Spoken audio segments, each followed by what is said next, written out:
Kwazu, I think that's his name, went along with the Minister of Health, Dr. Osaige Ehanire. They went to see the president on Friday or Saturday morning, and they went to give him a briefing.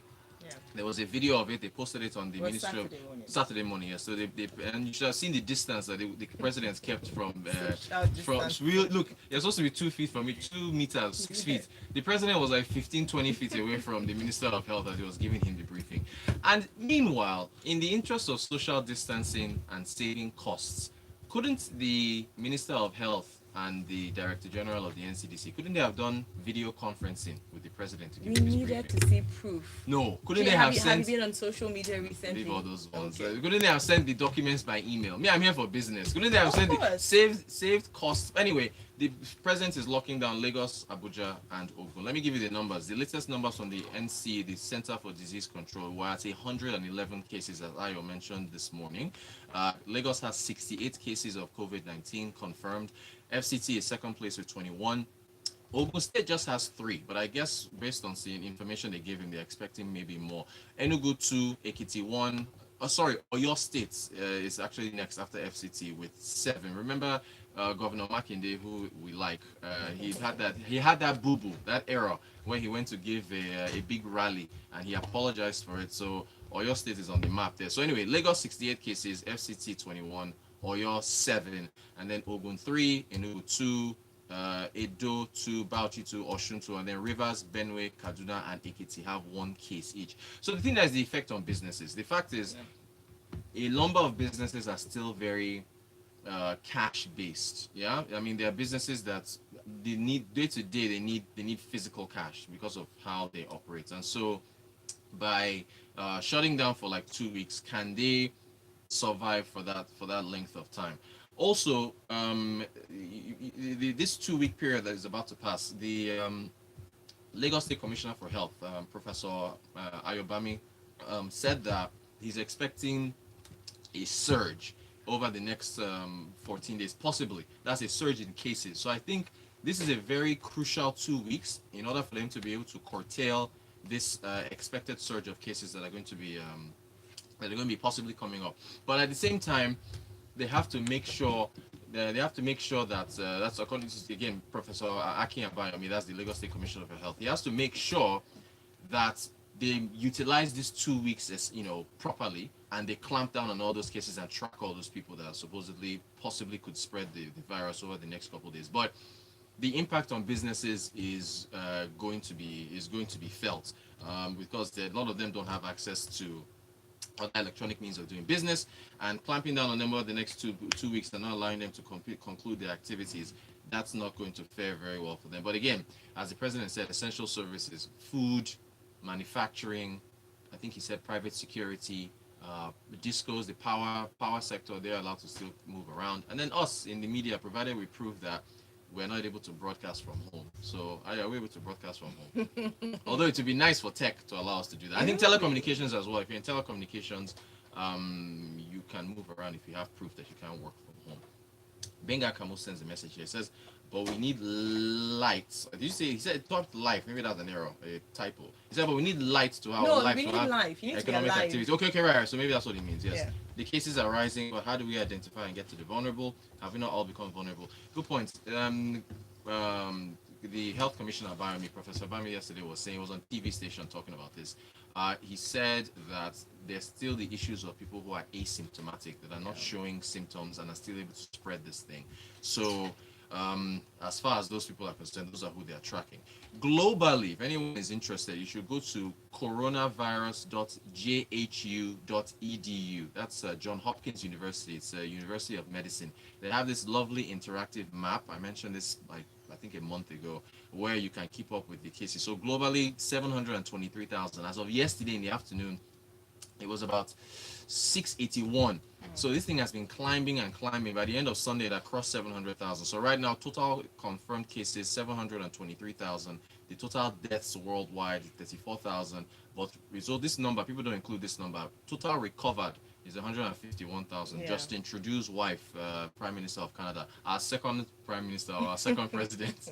If you're in Nigeria with our love affair with She's Canada, recovered. yeah, she's Tom recovered. Cruise and his wife Peter Wilson are back Yeah, home as well. they've So a recovered number as of well. notable They are people. recovering. What else is happening? Our Minister of Finance was speaking to the media, and she said that Nigeria could fall into recession over the next 6 months if the coronavirus doesn't abate and continues. Folks, that's not the coronavirus that's causing us to face recession. Although technically you can blame it on the coronavirus because of the drop in oil demand from China, which back in 2003, when SARS was around, China was what, 4% of the global economy. Now China is about 22. So demand dropped. OPEC panicked. OPEC had meetings with OPEC plus. Saudi Arabia asked Russia to cut a certain number of barrels per day, 1.5 million. Russia said no, and Saudi Arabia said, it's like that. Saying, okay, leave. I'm just going to flood the entire world with oil. By the way, April 1st is not April Fool's Day. April 1st is when Saudi Arabia and the UAE or who else said they're going to flood the entire market with more oil. So I think, well, this Wednesday, prepare yourselves, because they've been saying April is probably the worst month that we're going to face.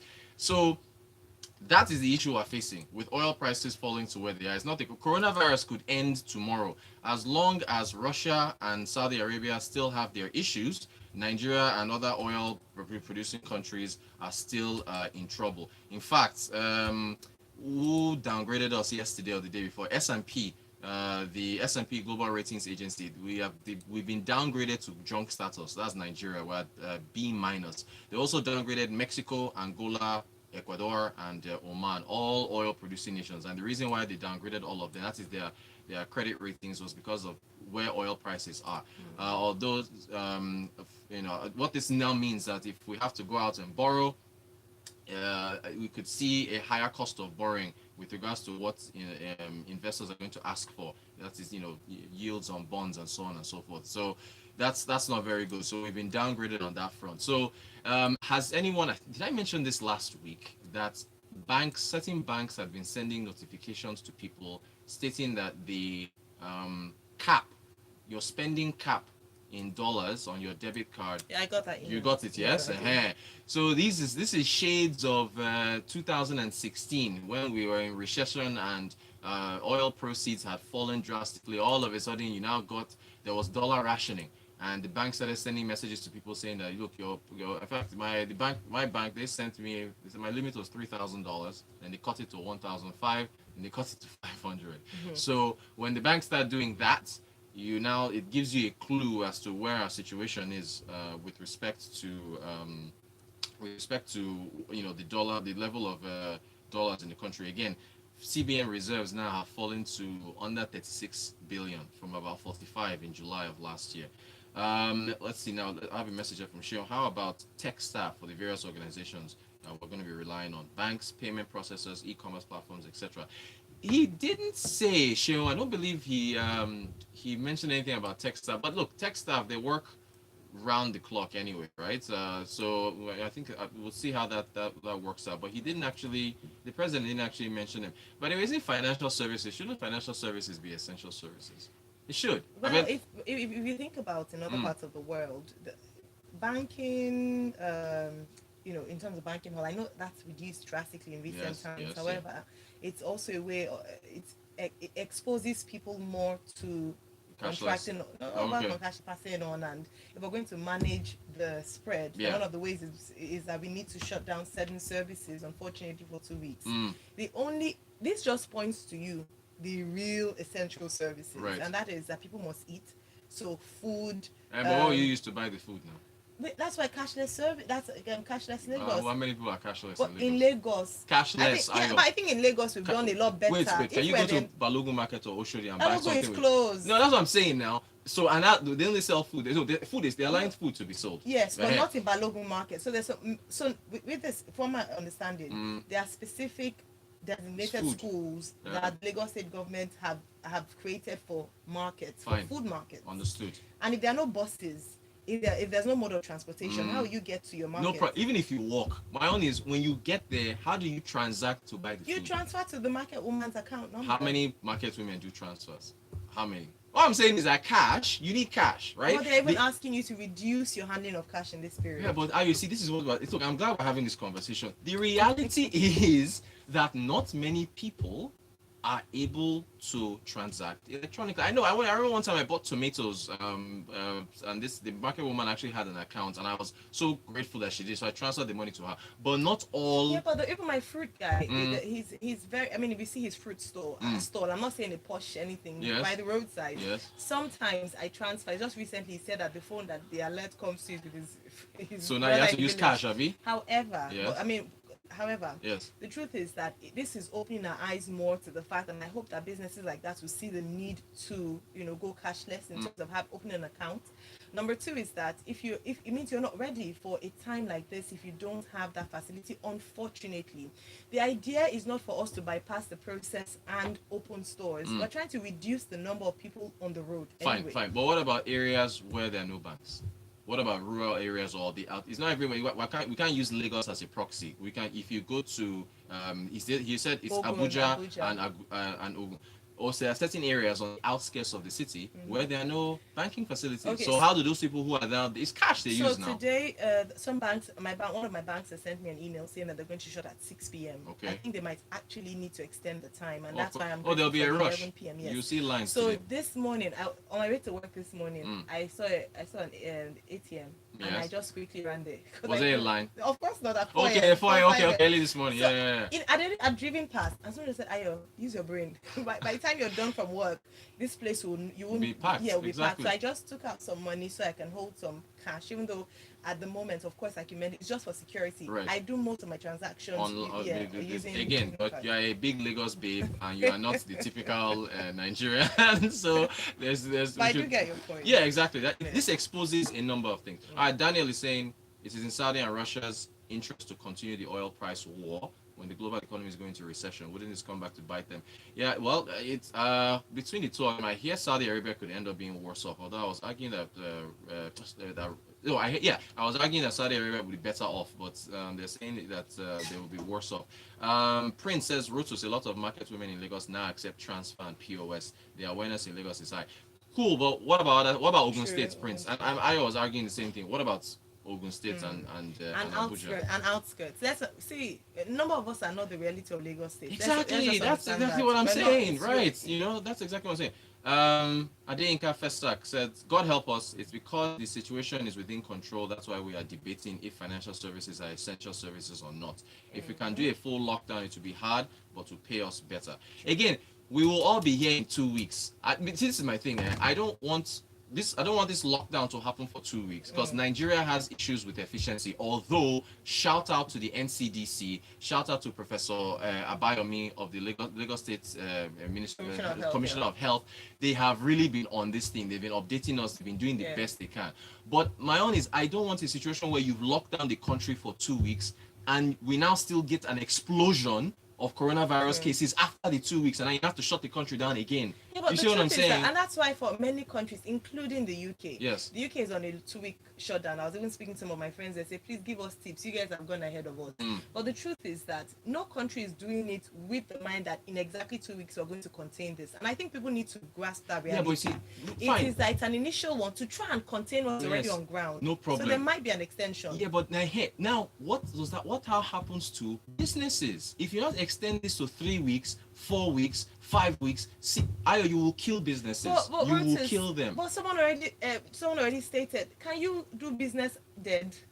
Well, no. See, look, I understand that point. You need to. So it's an opportunity cost situation. Right. But you see, this opportunity cost is almost fatal because we are not the UK. We are not. They are using in Israel. We talked about it on Tech Friday. They are using counter-terrorism measures to track people. They're using apps. They have tech there, and all these things they're using to track. Their tracking services are much better than us.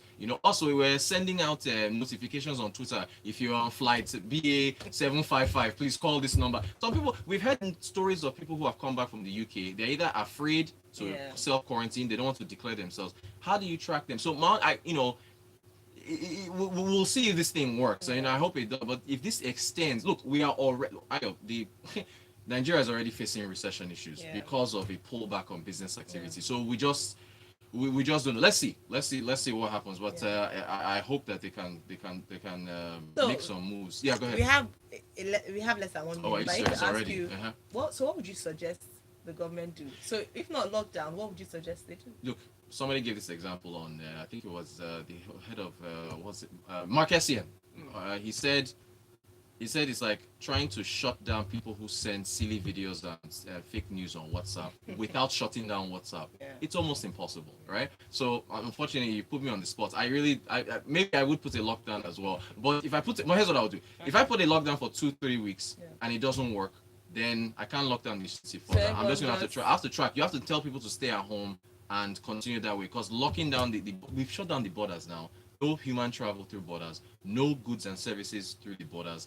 No, you're shutting that everywhere. On the flip side, Yeah, Rotus, if you don't lock down and you allow business activities to thrive and people get sick, and we have the health service shuts down, we cannot manage the number of cases. That in itself it is worse. We end up like Italy. True. So it's tough. It's tough. We'll continue tomorrow. All right, we'll see how it you goes. so Thank much, you, Ayo. Rotus, and thanks to everyone who sent in messages. Yes. 7:30 will be time for Freshly Pressed 981. Stay tuned. I suggest you go to Adiba. Adiba opens their 24/7. Last night, Buy a fan. I Buy a fan. Buy a fan. Go and buy a fan. like a good idea on a daily basis.